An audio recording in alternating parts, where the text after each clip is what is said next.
السلام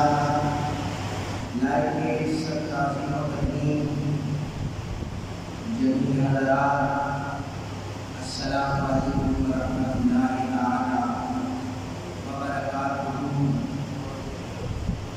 اللہ وحدہ لا شریک کا ہم پر کروڑوں احسان ہے، اس نے ہمیں ایک مرتبہ پھر اپنے گھر میں بیٹھ کر اپنا اور اپنے حبیب مکرم صلی اللہ علیہ وسلم کا ذکر کرنے کی توفیق عطا فرمائی ہے۔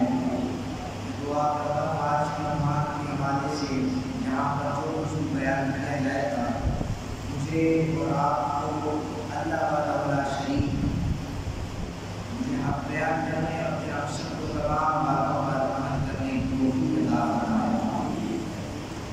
میری گفتگو کا عنوان خلیفہ کون امیر المومنین سیدنا عمر بن خطاب رضی اللہ تعالیٰ عنہ کی ذات پاک ہے۔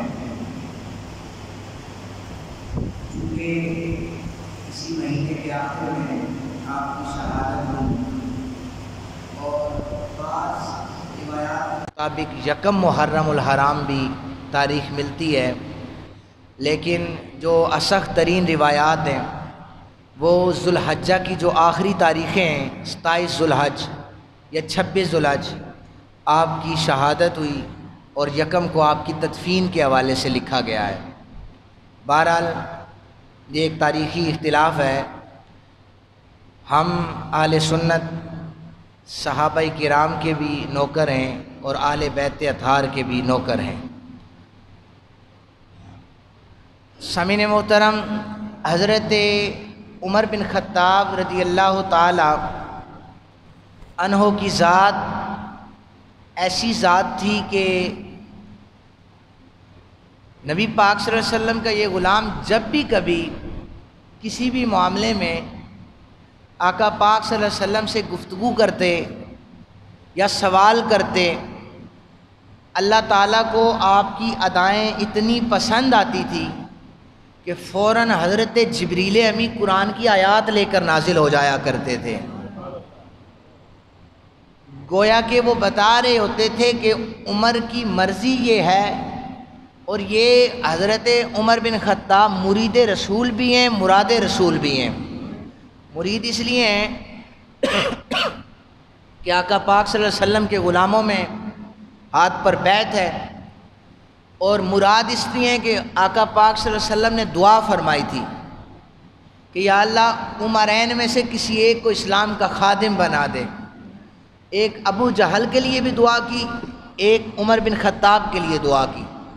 تو دعاؤں میں پہلا نام حضرت عمر بن خطاب کا لیا، اللہ تعالیٰ نے پہلے نام کی قبولیت کر دی تھی، اور حضرت فاروق اعظم رضی اللہ تعالیٰ عنہ نے اسلام قبول کر لیا تھا، اس لیے انہیں مراد رسول بھی کہا جاتا ہے۔ آپ کو ایک شرف یہ بھی حاصل ہے کہ آپ کی بیٹی حضرت ام المومنین حفصہ رضی اللہ تعالی عنہا یہ نبی پاک صلی اللہ علیہ وسلم کے نکاح میں موجود تھی۔ نبی پاک صلی اللہ علیہ وسلم کی برکتوں کی وجہ سے آپ کو لقب ملا تھا فاروق اعظم۔ اب سب سے بڑا فرق کرنے والا اللہ کی ذات ہوتی ہے، لیکن یہ لقب حضرت عمر بن خطاب کو ملا ہے۔ میں اکثر الفاظ کے معنی بیان کرتا ہوں، لوگوں کا اعتراض داتا صاحب پر، غوث اعظم پر ہوتا ہے، لیکن یہ جو جید ہستیاں ہیں جیسے حضرت سیدنا صدیق اکبر، تو سب سے بڑا سچا تو اللہ ہے، تو ان کے ساتھ بھی صدیق اکبر لگا ہوا ہے۔ سب سے بڑا فرق کرنے والا اللہ ہے، ان کے ساتھ فاروق اعظم لگا ہوا ہے۔ سب سے بڑا غنی تو اللہ ہے، حضرت عثمان غنی کے ساتھ لگا ہوا ہے۔ تو جب بھی یہ جو الفاظ ہیں جس بندے کے ساتھ ہوں گے، جس ذات کے ساتھ ہوں گے، تو اس کی نسبت انہی معنوں میں لی جائے گی۔ آپ کو فاروق اعظم کا لقب بھی عطا کیا گیا۔ آپ کا ایک یہ شرف بھی تھا کہ آپ فرماتے ہیں کہ جب میں لڑکپن میں تھا نا، تو میرے والد خطاب مجھے کہتے تھے کہ 5 اونٹوں کو لائن میں کھڑا کر دو، تو میں ایک اونٹ کو لائن میں کھڑا کرتا، دوسرا اونٹ لائن سے باہر آ جاتا، دوسرے اونٹ کو لائن میں کرتا، پہلا اونٹ لائن سے باہر ہو جاتا تھا۔ میرا باپ خطاب جو تھے وہ مجھے مارا کرتے تھے کہ عمر جوان ہو چکا ہے، ابھی تک تیرے سے یہ اونٹ لائن میں نہیں لگتے۔ کہتے ہیں کہ جب سے میں نے حضور کا کلمہ پڑھا، غلامی رسول صلی اللہ علیہ وسلم میں جو ہی میں داخل ہوا، اللہ تعالیٰ نے نبی پاک صلی اللہ علیہ وسلم کی غلامی کا صدقہ یہ مجھے عطا کر دیا کہ 22 لاکھ مربع میل پر حکمرانی اللہ تعالیٰ نے عطا فرما دی تھی۔ آپ نے فرمایا دجلہ کے کنارے اگر کوئی بکری کا بچہ بھی پیاسا مر جاتا ہے، اس کا حساب بھی حضرت عمر کہتے ہیں مجھ سے لیا جائے گا۔ اب میں وہ آیات جو آپ کی منشا کے مطابق قرآن پاک میں نازل ہوئی تھی وہ آپ حضرات کے سامنے پیش کرتا ہوں۔ مقام ابراہیم کے بارے میں نے بہت دفعہ بتایا ہے کہ مقام ابراہیم حضرت ابراہیم خلیل اللہ نے وہاں پر کھڑے ہو کر کعبۃ اللہ کی تعمیر کی تھی۔ ابھی بھی کعبۃ اللہ کے سامنے سنہری جالیوں کے اندر 2 پاؤں مبارک کے نشانات موجود ہیں۔ وہاں پر طواف کے بعد 2 رکعت نماز نفل ادا کیے جاتے ہیں۔ اب قرآن کہتا ہے وَاتَّخِذُوا مِن مَّقَامِ إِبْرَاهِيمَ مُصَلًّى، جہاں پر ابراہیم کے قدم لگے ہم اسے سجدہ گاہ بنا رہے ہیں۔ یہ آیت تو موجود ہے۔ حضرت عمر بن خطاب نے اس آیت کے نازل ہونے سے پہلے حضور کی بارگاہ میں عرض کی، آقا میرا بڑا جی چاہتا ہے کہ ہم نا حضرت ابراہیم خلیل اللہ کے قدمین کی جگہ پر نماز ادا کیا کریں۔ ہر وقت حضرت عمر یہی عرض کرتے تھے، ہمارا دل چاہتا ہے مقام ابراہیم پر ہم نماز ادا کریں۔ حضرت فاروق اعظم یہ بات کہنے کے بعد گھر تشریف لے گئے۔ حضرت جبریل امین نے قلب مصطفیٰ پر یہ وحی نازل کر دی کہ اللہ تعالیٰ یہ ارشاد فرما رہے قرآن پاک میں وَاتَّخِذُوا مِن مَّقَامِ إِبْرَاهِيمَ مُصَلًّى، جہاں پر ابراہیم کے قدم لگے ہیں ہم اسے سجدہ گاہ بنا رہے ہیں۔ اسے اب سجدہ گاہ بنا دیا گیا۔ جب کوئی عمرہ کرنے والا طواف ختم کرتا ہے تو وہاں پر وہ 2 رکعت نماز نفل ادا کرتا ہے۔ یہ حضرت عمر بن خطاب رضی اللہ تعالیٰ عنہ کی منشا کے مطابق ہوا تھا۔ نبی پاک صلی اللہ علیہ وسلم کے دور میں جس صحابی کو کسی بھی قسم کی کوئی تکلیف ہوتی، پریشانی ہوتی، مصیبت ہوتی تو وہ ڈائریکٹ آ کر مسئلہ پوچھتا تھا۔ ازواج مطہرات گھروں میں موجود ہوتی تھی، پردے کے احکامات نازل نہیں ہوئے تھے، ابھی پردے کے احکامات نازل نہیں ہوئے تھے۔ حضرت عمر بن خطاب کو یہ بات بڑی گراں گزرتی تھی۔ نبی پاک صلی اللہ علیہ وسلم نے تو وہ حکم دینا تھا جو قرآن میں آیا ہے یا اللہ تعالیٰ کا ارشاد ہوگا۔ آپ صحابہ سے ملاقات کیا کرتے تو حضرت عمر جب بھی آتے کہتے آقا مجھے پسند نہیں ہے کہ صحابہ کو مسئلہ درپیش ہوتا ہے ڈائریکٹ آپ کی بارگاہ میں آ جاتے ہیں، ازواج مطہرات موجود ہوتی ہیں، مستورات موجود ہوتی ہیں، تو پردے کا لحاظ نہیں رہتا۔ تو نبی پاک صلی اللہ علیہ وسلم چونکہ اللہ تعالیٰ کے فرمان کے مطابق چلتے تھے، حضرت فاروق اعظم جلالی بھی تھے، لاڈلے بھی تھے، عرض کرنے لگے آقا مجھے یہ پسند نہیں ہے۔ فاروق اعظم اس مجلس سے جو ہی اٹھے تو حضرت جبریل امین نے قلب مصطفیٰ کریم صلی اللہ علیہ وسلم پر یہ آیت نازل کر دی کہ وَإِذَا سَأَلْتُمُوهُنَّ مَتَاعًا فَاسْأَلُوهُنَّ مِن وَرَاءِ حِجَاب، کہ جب تم کوئی چیز نبی کے در پہ آ کے مانگو، نبی کے گھر پہ آ کر کوئی چیز کا کسی چیز کا سوال کرو تو پردے میں رہ کر سوال کیا کرو۔ یہ لہذا پردے کے جو احکامات تھے وہ حضرت عمر بن خطاب کی منشا کے مطابق اللہ تعالیٰ نے قرآن کی آیات کو نازل کر دیا تھا۔ تو یہ شان بھی حضرت فاروق اعظم کو حاصل ہے۔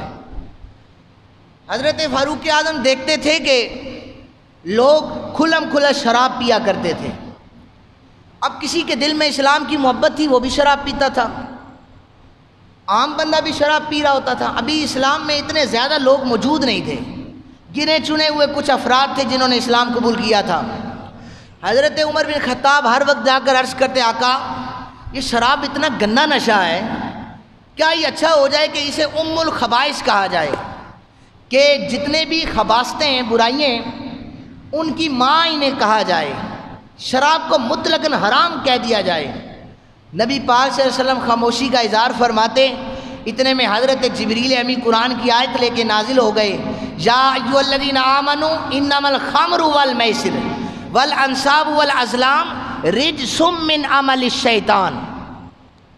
سود، جوا، شراب، خنزیر، انہیں مطلقاً حرام قرار دے دیا جاتا ہے اور یہ شیطانی عمل ہیں، کوئی بندہ ان کے قریب نہ جائے۔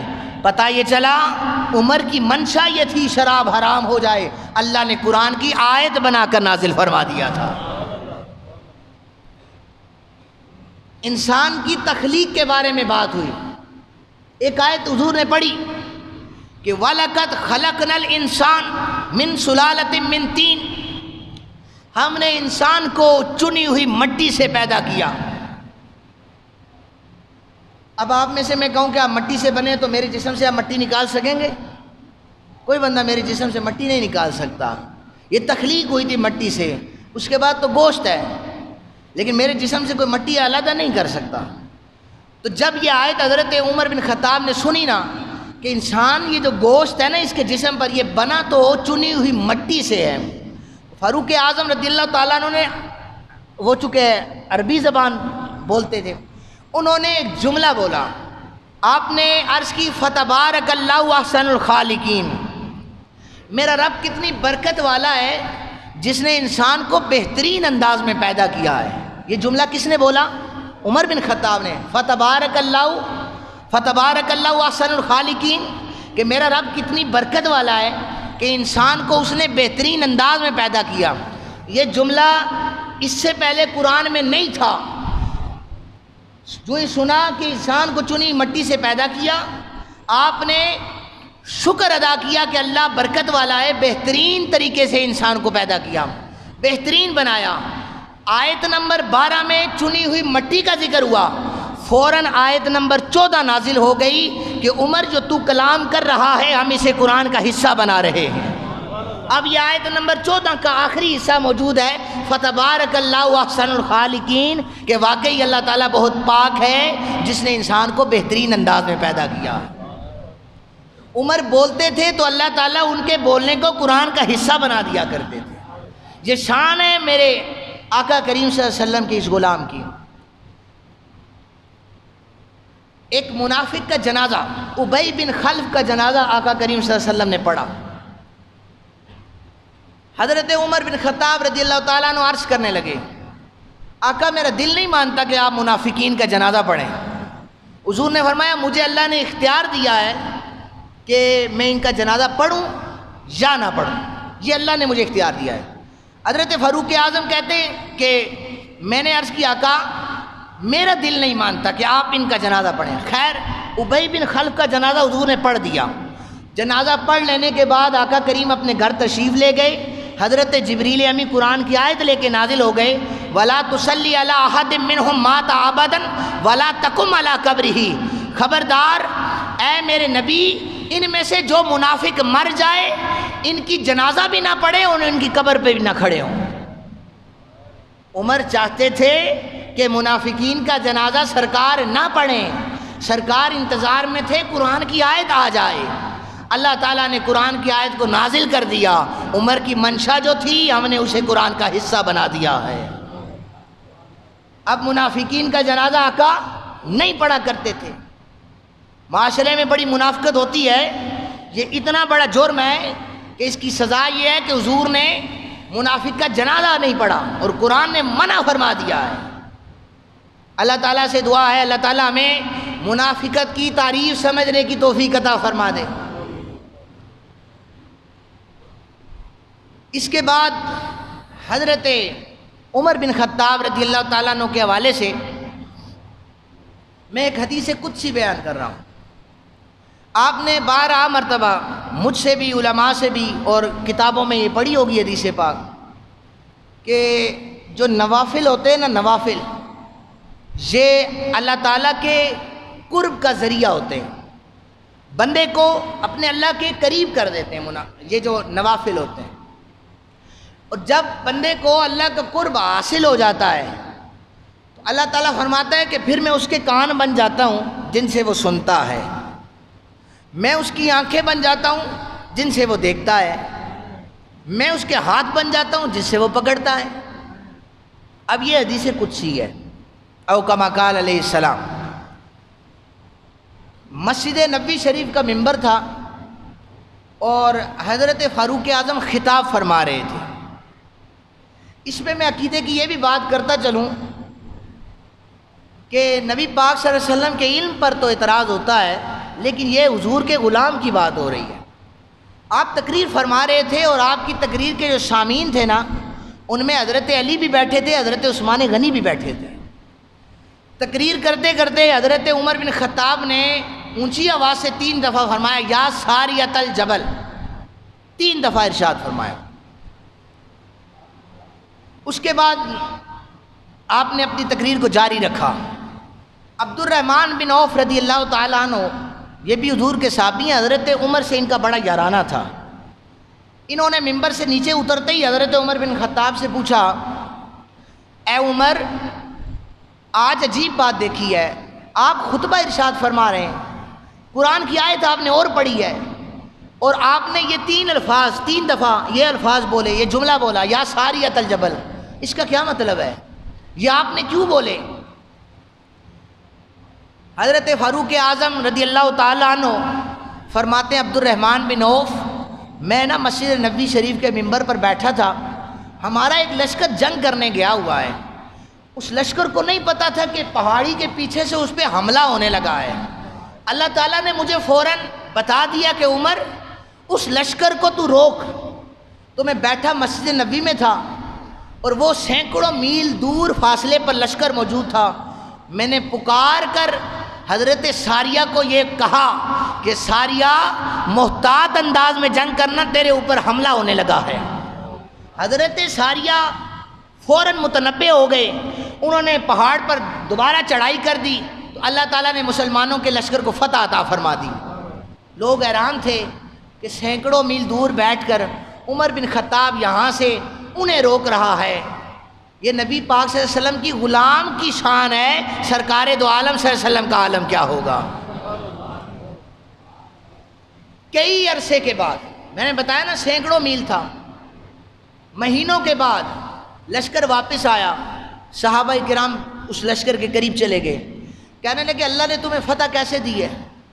وہ لشکر کے سپہ سالار حضرت ساریہ کہنے لگے، ہم جنگ کر رہے تھے، ہمیں اور کچھ نہیں پتا، ہم آپس میں بیٹھے تھے، جنگ کی تیاریوں میں مصروف تھے، اچانک ایک غیبی آواز ہمارے کانوں میں پڑی، یا ساریۃ الجبل، کہ ساریہ، پہاڑ کے پیچھے سے حملہ ہونے لگا ہے۔ ہم فوراً محتاط ہو گئے، ہم نے پہاڑ کے اوپر چڑھ کر حملہ کیا اور کفار کو شکست دے دی، اللہ نے ہمیں فتح عطا فرما دی۔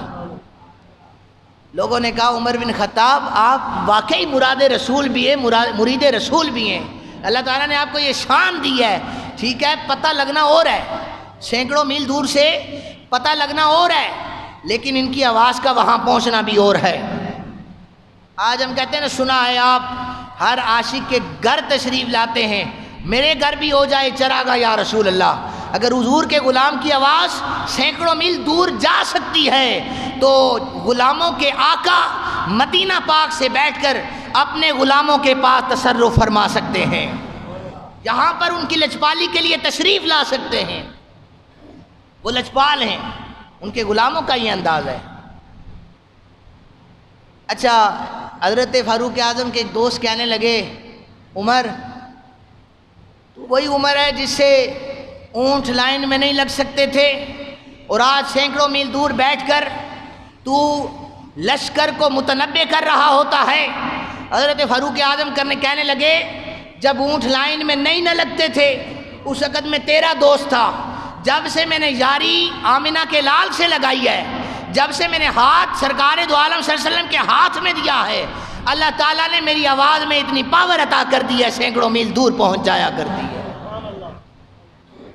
آج ریڈیو اور ٹی وی کے ذریعے سوشل میڈیا کے ذریعے، ٹیلی فون کے ذریعے، بجلی کے ذریعے، آلات مواصلات کے ذریعے ہماری آواز کتنے دور پہنچ جاتی ہے، لیکن اس کے مصطفیٰ کا یہ کمال تھا کہ نہ ٹی وی تھا، نہ ریڈیو تھا، نہ کوئی آلات مواصلات تھے، بس مسجد نبوی شریف کا منبر تھا اور عمر بن خطاب کی آواز تھی، سینکڑوں میل دور پہنچ جایا کرتی تھی۔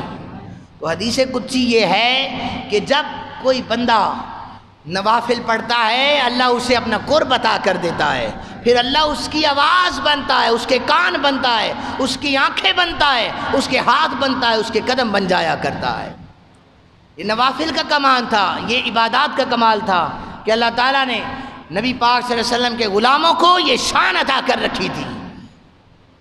آج تو لوگ بڑے آرام سے اعتراض کر دیتے ہیں نا کہ حضرت عمر بن خطاب کے حوالے سے، میں نے کہا آپ کے اعتراضات اپنی جگہ پر ہیں کہ عمر بن خطاب ایسے تھے ایسے تھے، تم رسالت امام صلی اللہ علیہ وسلم کو دیکھو جو 1500 سال سے اپنی باہوں میں حضرت عمر بن خطاب کو سلا کر بیٹھے ہوئے، میرے آقا کریم صلی اللہ علیہ وسلم کے حجرے میں آرام کر رہے ہیں۔ اس سے بڑی اور فضیلت کیا ہو سکتی ہے آپ کی؟ اس سے بڑا رتبہ اور کیا ہو سکتا ہے؟ ہماری کیا حیثیت ہے کہ ہم اس ہستی پر بات کریں، اس ہستی پر انگلیاں اٹھائیں جسے آقا کریم اپنی باہوں میں سلا کر بیٹھے ہوئے۔ حضرت جبریل امی سے پوچھا گیا تھا، جبریل میرے عمر کی شان کیا ہے؟ جبریل امی نے بتایا تھا اگر میں عمر کی شان بیان کروں تو مجھے حضرت نوح علیہ السلام کی عمر چاہیے، 950 سال کا عرصہ چاہیے عمر کی شان بیان کرتے ہوئے۔ 950 سال ختم ہو جائیں گے، آپ کے غلام عمر کی شان ختم نہیں ہو سکتی۔ 1500 سال بعد کسی کو کیا خبر ہے کہ حضور کے اس غلام کا عالم کیا ہے، اس کا مقام کیا ہے؟ یہ اہل بیت اطہار کی قدر جانتے تھے۔ اور سنیں ایک حدیث پاک سناتا ہوں، یہ حدیث پاک نور الابصار میں بھی موجود ہے۔ حضرت عمر بن خطاب رضی اللہ تعالی عنہ آپ کو حضرت شیر خدا علی المرتضیٰ کرم اللہ وجہہ الکریم آپ نے آ کر یہ مبارک بات دی، عمر آپ کو مبارک ہو، نبی پاک صلی اللہ علیہ وسلم نے فرمایا ہے عمر جنت کے چراغوں میں سے ایک چراغ ہے۔ کیا ہے یہ؟ کس نے کہا ہے؟ حضرت علی پاک نے کہا ہے۔ یہ جو لوگ نفرتیں پھیلاتے ہیں نا کہ اہل بیت اور ہیں صحابہ اور ہیں، یہ ان کے لیے جواب ہے کہ راوی جو ہیں حضرت علی ہیں اور ان کی صحابہ سے محبت کا عالم دیکھیے۔ اے عمر، نبی پاک صلی اللہ علیہ وسلم نے ارشاد فرمایا ہے آپ جنت کے چراغوں میں سے ایک چراغ ہیں۔ حضرت عمر بن خطاب نے فرمایا علی المرتضیٰ کرم اللہ وجہ الکریم سے، اے علی آپ بسم اللہ لکھیں یہاں پر اور مجھے لکھ کر دیں کہ حضور نے یہ فرمایا ہے کہ عمر جنت کے چراغوں میں سے ایک چراغ ہے، لکھ کر دیں۔ حضرت علی پاک نے لکھا اور حضرت عمر نے وہ جو ٹکڑا تھا نا کاغذ کا حضرت علی پاک کے ہاتھ میں تھمایا اور فرمایا کہ علی اس کاغذ کے ٹکڑے کو تھام کے رکھو، جب میں دنیا سے چلا جاؤں تو اس کاغذ کے ٹکڑے کو میرے کفن میں دفن کر دینا، جب سوال ہوگا نا عمر کون ہے تو میں یہ رکا دکھا دوں گا کہ میرے بارے میں سند علی المرتضیٰ نے دی ہے کہ حضور نے فرمایا ہے عمر جنت کے چراغوں میں سے ایک چراغ ہے۔ یہ محبت تھی صحابہ کرام کی اہل بیت سے۔ اور ایک اور آخری بات میں عرض کرتا چلوں کہ حضرت عمر بن خطاب مصروف تھے نا تو آپ کے بیٹے عبداللہ بن عمر نے ملاقات کرنا چاہی، ملاقات نہیں ہو سکی۔ عبداللہ بن عمر کو واپس کر دیا وہاں سے کہ ابھی عمر بن خطاب مصروف ہیں، آپ ملاقات نہیں کر سکتے۔ یہ ان لوگوں کے لیے ہے کہ جو دل میں تڑپ تو رکھتے ہیں، جنہوں نے نبی پاک صلی اللہ علیہ وسلم کا کلمہ تو پڑھا ہے لیکن اہل بیت کی محبت سے وہ خالی ہیں، ہر وقت وہ عیب تلاش کرتے رہتے ہیں کہ حضور کی اولاد سے کوئی عیب نظر آ جائے، حضور کی اولاد میں کوئی عیب پتہ چل جائے، لوگوں میں اس کا ڈنڈورا پیٹتے پھریں۔ حضرت عمر بن خطاب رضی اللہ تعالیٰ عنہ کو اللہ نے اتنا رتبہ دیا تھا، اپنا بیٹا واپس چلا گیا، اپنا بیٹا واپس چلا گیا، ابا جی مصروف ہیں ملاقات نہیں کرتے۔ امام حسن پاک نے دیکھا حضرت عمر بن خطاب مصروف ہیں، آپ بھی واپس چلے گئے۔ حضرت عمر بن خطاب کو پتہ چلا کہ میرے دروازے سے حسن پاک واپس چلے گئے، فوراً حاضر ہو گئے، امام حسن پاک کے پاس چلے گئے، امام حسن آپ میرے دروازے سے واپس کیوں گئے؟ آپ مجھے بلا لیتے، میں آپ کے پاس چل کر آ جاتا۔ حضرت امام حسن کہنے لگے عمر بن خطاب سے، یا خلیفہ دوم، آپ کے اپنے بیٹے کو اجازت نہیں ہے، میں کیسے اندر آ سکتا ہوں؟ میں بھی اندر نہیں آ سکتا۔ حضرت عمر بن خطاب نے اپنی دستار کو اتارا اور امام حسن سے کہنے لگے حسن پاک میرے سر پر آپ بال دیکھ رہے ہیں؟ جی دیکھ رہا ہوں۔ اللہ رب ذوالجلال کی عزت کی قسم ہے، یہ جو بال ہمارے سر پر ہیں نا، یہ سارے کا سارا کمال آپ کے نانا جناب محمد رسول اللہ صلی اللہ علیہ وسلم کا ہے۔ بالوں سے مراد فرمایا کہ جتنی عزتیں اگر ہمیں ملی ہیں تو وہ آپ کے نانا ہم جن کا کلمہ پڑھتے ہیں ان کی وجہ سے ملی ہیں، اس لیے آپ کا ادب ہم پر واجب ہے۔ اپنی اولاد کو ہم واپس بھیج سکتے ہیں، لیکن جو مصطفیٰ کی اولاد ہے ہم انہیں واپس نہیں بھیج سکتے۔ یہ اہل بیت اطہار کا ادب ہمیں خلیفہ دوم نے بتایا۔ یہ اہل بیت اطہار کا ادب وہ بھی کہہ دیتے حسن تو بچے ہیں، میں کیوں ان کا ادب کروں، یہ تو بہت چھوٹے ہیں، میرا جو رہنا سہنا تھا وہ ان کے نانا کے ساتھ ہوا تھا۔